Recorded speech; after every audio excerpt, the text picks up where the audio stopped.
గారు తక్షణమే తెలంగాణ రాష్ట్ర 4 కోట్ల ప్రజలకు క్షమాపణ చెప్పాలని మా BRS party working president KTR గారి పిలుపు మేరకు 5 మండల కేంద్రంలో తెలంగాణ తల్లికి పాలాభిషేకం చేసి నిరసన తెలపడం జరిగింది. మరి ఇవాళ నిస్సిగ్గు ఉంది తెలంగాణ.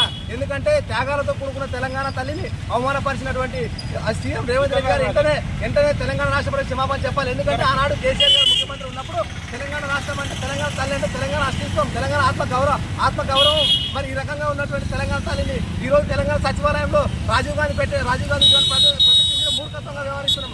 ఎందుకంటే రాజీవ్ గాంధీ గారికి మరి తెలంగాణ రాష్ట్రానికి సంబంధం లేదు. ఎందుకంటే తెలంగాణ రాష్ట్రానికి తెలంగాణ తల్లే అస్తిత్వం, కేసీఆర్ నాయకత్వమే శ్రీరామ రక్ష.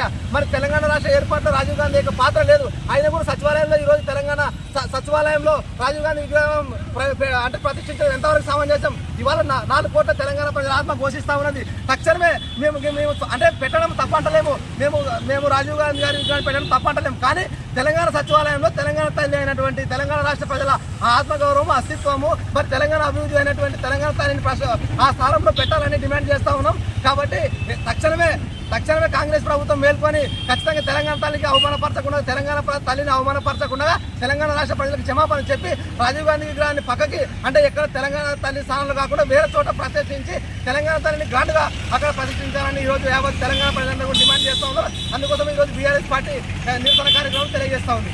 కేసీఆర్ గారి నాయకత్వం, తెలంగాణ తల్లిని అవమానపడుతున్న రేవంత్ రెడ్డి, తెలంగాణ తల్లిని అవమానపడుతున్న రేవంత్ రెడ్డి, తక్షణమే తెలంగాణ అస్తిత్వాన్ని కించపరిచిన రేవంత్ రెడ్డి,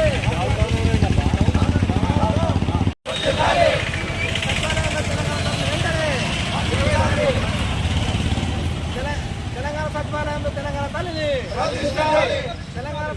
తెలంగాణ తల్లిని